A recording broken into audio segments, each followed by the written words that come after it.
الشيطان اللعين الرجيم بسم الله الرحمن الرحيم الحمد لله رب العالمين والعاقبة للمتقين والجنة للموحدين والنار للكافرين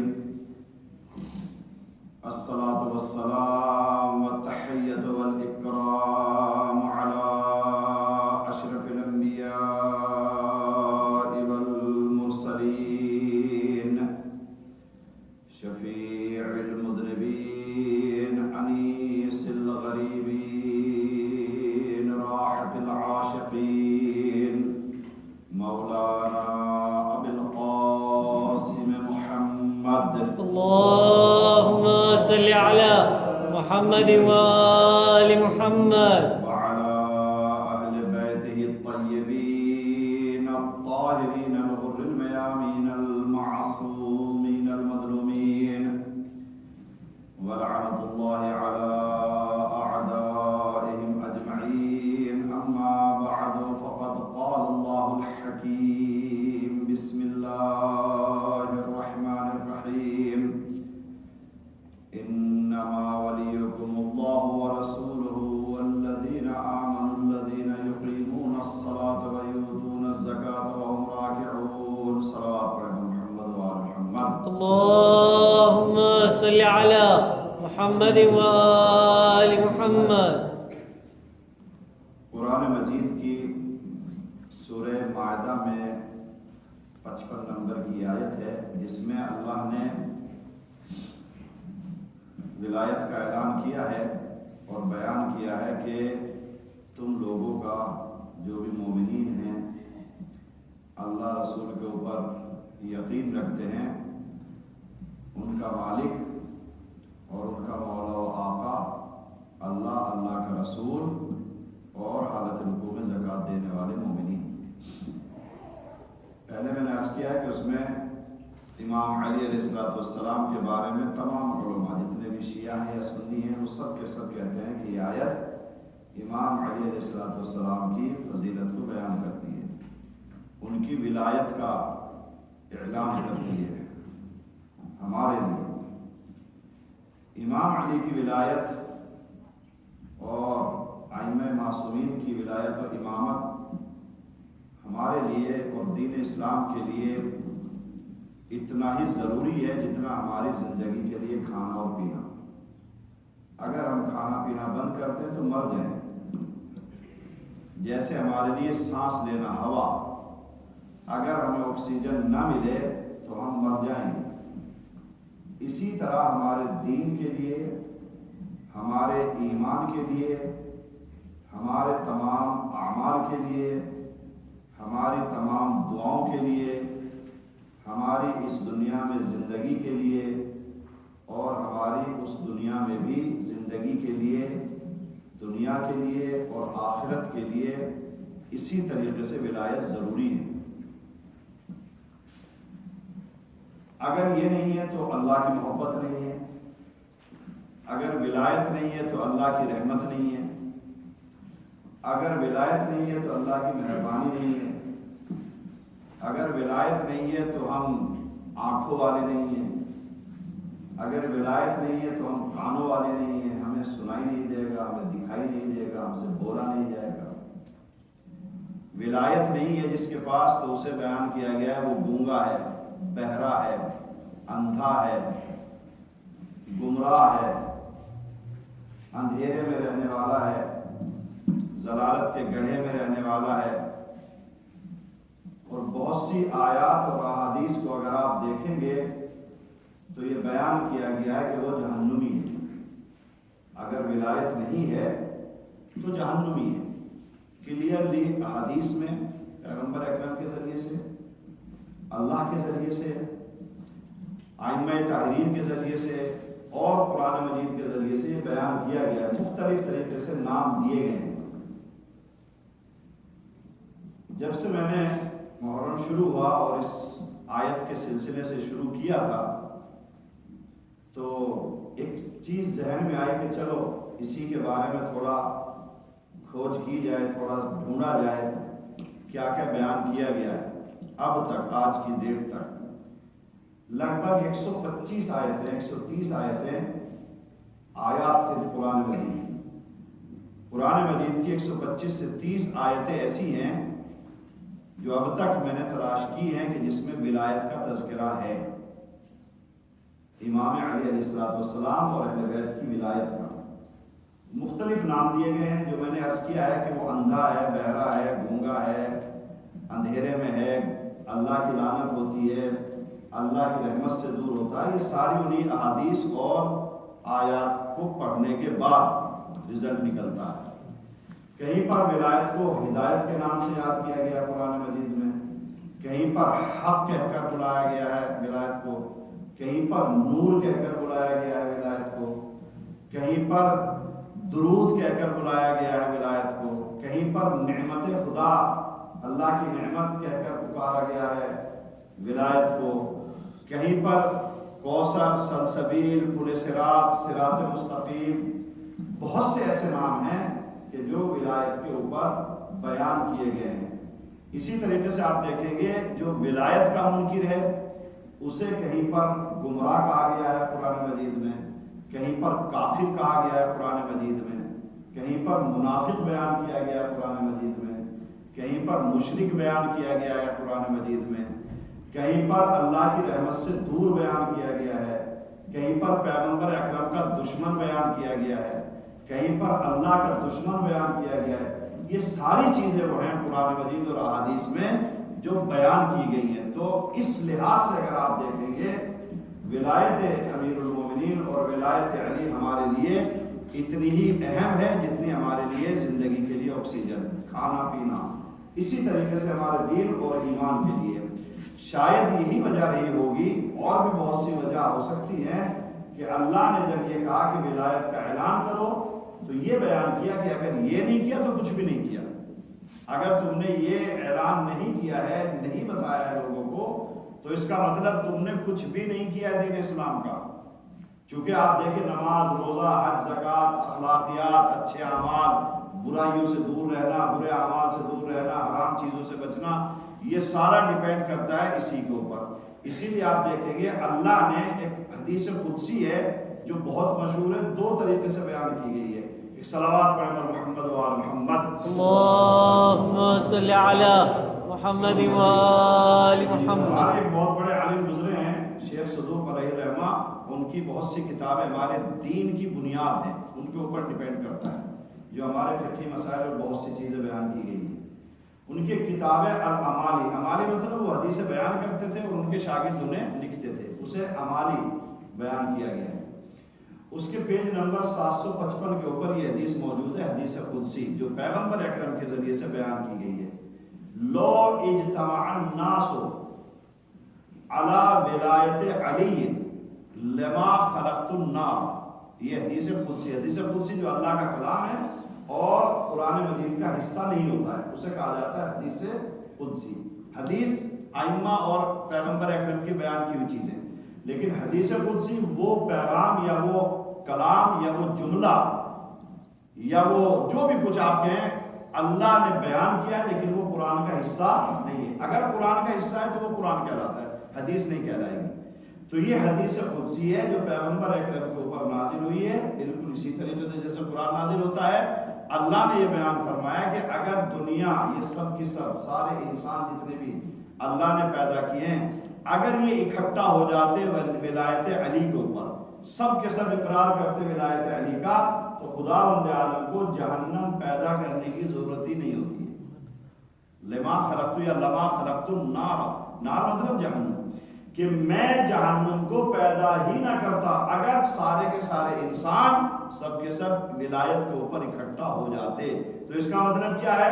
جہنم کو اللہ نے پیدا ہی ان لوگوں کے لیے کیا ہے جو علی کی ولایت کے منکر ہیں۔ ایک صلوات پڑھیں محمد و آل محمد، اللہم صلی علی محمد و آل محمد۔ جو علی کو اپنا مولا اور اپنا امام آقا نہیں مانتے، اس کی ولایت کا، ان کی ولایت کا اقرار نہیں کرتے ہیں، عقیدہ نہیں ہے، تو ان کے لیے جہنم ہے۔ تو یہ کلیئر بیان کیا گیا ہے۔ قرآن مجید میں بھی بہت سی جگہوں پر بیان کیا گیا ہے، اور آپ دیکھیں گے ایک حدیث ہے پیغمبر اکرم کی جس میں یہ بیان کیا گیا ہے کہ اگر ولایت ہے، جس کے پاس بھی ولایت ہے وہ محبوب خدا ہے، اللہ اس سے محبت کرتا ہے، اللہ اسے چاہتا ہے، اللہ اسے ہدایت دے دیتا ہے، اللہ اسے گمراہی سے نکال دیتا ہے اگر ولایت ہے اس کے پاس۔ اور اگر ولایت نہیں ہے تو خدا بند عالم اس کی آنکھوں کو اندھا بنا دیتا ہے اور اس کے کانوں کو بھی بہرا بنا دیتا ہے۔ مطلب کیا ہوا؟ نہ اسے حق سنائی دے گا اور نہ ہی اسے حق دکھائی دے گا۔ یہ ہے اندھے کا مطلب یہ نہیں کہ اسے کچھ دکھائی نہیں دے رہا۔ آپ کہنے لگے اتنے کافر ہیں، اتنے منافق ہیں، اتنے مشرک ہیں، سب کی تو آنکھیں بہت تیز ہیں، اور بہت سے ولایت کے ماننے والے ایسے ہیں جو نابینا ہیں، ان کی آنکھیں نہیں ہیں، یا بہت سے بہرے ہیں انہیں سنائی نہیں دیتا ہے، تو اس کا مطلب وہ ولایت کے منکر ہیں۔ یہاں بہرے کا مطلب اور اندھے کا مطلب یہ ہوتا ہے کہ انہیں حق دکھائی نہیں دیتا، انہیں حق سنائی نہیں دیتا۔ اب ہم کتنا بھی بولتے رہے، آپ کتنا بھی بولتے رہے، یہ حق ہے، حق ہے، کہتا نہیں میں نہیں مانتا۔ تو اس کا مطلب کیا ہوا؟ وہ سنا اور انسنا ایک صحیح ہے، اسے سامنے دکھائی دے رہا ہے کہ حق کیا ہے، مگر آنکھیں اس کی اندھا ہو رہی ہیں دین کے اعتبار سے۔ اسی طریقے سے آپ دیکھیں یہ بیان کیا گیا کہ اگر کسی کے پاس ولایت نہیں ہے، خدا بند عالم کی اس کے اوپر لعنت ہوتی ہے۔ اب آپ دیکھ لیجئے، اگر اللہ کی لعنت کسی کے اوپر نازل ہو جائے، اگر اللہ کسی کے اوپر لعنت کرے تو شاید کس اگر ہم اور آپ کریں تو اس کا کوئی معنی نہیں نکلتا ہے۔ ذرا سا ہمارا دل دکھا کسی سے، ہم نے اس کے لیے بد دعا کر دیا۔ بل تو مومن کبھی بد دعا کرتا نہیں ہے کسی کے لیے، لیکن بہت سے لوگ ہیں کبھی کبھی دل دکھتا ہے، ایسے جملے کہہ دیتے ہیں جو نہیں کہنے چاہیے۔ لیکن اللہ اگر کسی کے اوپر لعنت کرتا ہے تو اس کا مطلب کیا ہوا؟ اس کی دنیا بھی خراب ہو جاتی ہے، اس کی آخرت بھی خراب ہو جاتی ہے۔ پھر انسان یہ نہ دیکھے کہ میری عبادتیں کتنی ہیں، میرے سجدوں کے نشانات کتنے، میرے گھٹنے گھس گئے، میرے پیشانی کے اوپر دھبے لگ گئے سجدوں کے، یا میں نے اتنے حج کیے ہیں کہ میرے پیر زخمی ہو گئے پیدل، میں نے اتنی خیرات کی۔ نہیں، آپ دیکھیے گا کہ اگر کسی کے اوپر اللہ کی لعنت ہے تو اس کا اثر کیا ہوتا ہے؟ سب سے بہترین مثال ہے شیطان کی۔ اللہ نے اس کے اوپر لعنت کی، اس کا مطلب کیا ہوا؟ جتنی عبادتیں اس کی اللہ کی نافرمانی سے پہلے تھی وہ سب کی سب بیکار ہو گئی، وہ سب کی سب ختم ہو گئی۔ بالکل ایسے ہی جیسے آپ دیکھیں گے نا، بہت سی چیزیں آپ کسی ایک چیز میں میموری کارڈ میں آپ اکٹھا کر لیتے ہیں، آپ نے ایک ڈیلیٹ مارا سب ختم ہو گئی، پھر آپ کو ملے گی بھی نہیں کہاں گئی۔ بالکل اسی طریقے سے اعمال خراب ہو جاتے ہیں انسان کے اگر اللہ کی لعنت کسی کے اوپر ہو۔ ایک صلوات پڑھیں محمد و آل محمد۔ اللہم صلی علی محمد و آل محمد۔ پیغمبر اکرم کی ایک حدیث ہے جس کو ہمارے بزرگ عالم دین جناب محمد ابن سلیمان الکوفی انہوں نے اپنی کتاب میں مناقب امیر المومنین، ایک کتاب ہے مناقب امیر المومنین، مطلب امیر المومنین کی فضیلت ہے، امیر المومنین کے فضائل اس میں اکٹھا کیے گئے ہیں۔ اس کی ایک حدیث سنا تو ایک صلوات پڑھے گا محمد و آل محمد۔ اللہم صلی علی محمد و آل اور آپ اس سے اندازہ لگا سکتے ہیں کہ جو میں نے عرض کیا ہے وہ اس حدیث کی روشنی میں عرض کیا ہے۔ من اتبع ولایت علی، اگر کسی نے علی کی ولایت کو فالو کیا، علی کی ولایت کے پیچھے چلا، علی کے پیچھے چلا۔ اب آپ دیکھیے اس سے صاف ظاہر ہو جاتا ہے، آپ اور ہم خوش ہو جاتے ہیں کہ ہم تو اپنے علی کو مولا مانتے ہیں، بس ہاں ہماری فضیلت ہے، اس میں ہمارے فضائل بیان کیے گئے۔ اس میں کیا بیان کیا گیا ہے؟ من اتبع ولایت علی، اگر کوئی فالو کرتا ہے، اتباع کرتا ہے، فالو کرتا ہے، پیچھے چلتا ہے علی کی ولایت کے۔ علی کی ولایت کے پیچھے چلنے کا مطلب کیا ہے؟ جو علی کہتے ہیں وہی کرتا ہے، اور جو علی روکتے ہیں اس سے رک جاتا ہے۔ ہماری منمانی نہیں ہے وہاں پہ کہ نہیں ہماری تو مرضی ہے۔ علی کیا کہتے ہیں؟ ولایت کا مطلب یہ ہوتا ہے نا ان کے پیچھے چلے، جو انہوں نے بیان کیا ہے، وہ ہمارے مولا ہے، ہمارے آقا ہیں، ہم ان کے غلام ہیں۔ غلام کیا کرتا ہے؟ میں نے پہلے مثال دی تھی، جیسے آپ نے دیکھا وہ بہت سے جانوروں کے گلے میں روپ ڈال دیتے ہیں، رسی ڈال دیتے ہیں، کچھ بھی ڈال دیتے ہیں اسے کنٹرول کرنے کے لیے۔ گھوڑے کو لگام ڈال دیتے ہیں، گھوڑا کنٹرول ہوتا ہے نا لگام کے ذریعے سے۔ یہ سمجھ لیجئے ولایت مطلب یعنی ہمارے منہ کے اندر لگام ڈال دی گئی ہے۔ اب ہم اپنی مرضی سے نہیں چلیں گے، ہم علی کی مرضی سے چلیں گے، ہم علی کی مرضی سے اٹھیں گے، ہم علی کی مرضی سے کھائیں گے، ہم علی کی مرضی سے پیئیں گے، جو وہ چاہیں گے وہ کریں گے، بس اب ہماری مرضی کچھ نہیں ہے۔ انسان یہ ہوتا ہے ولایت کا مطلب۔ من اتبع ولایت علی، اگر کوئی علی کی ولایت کے پیچھے چلتا ہے، علی کی ولایت کا اتباع کرتا ہے، نمبر ایک پہلا کیا ہے انعام؟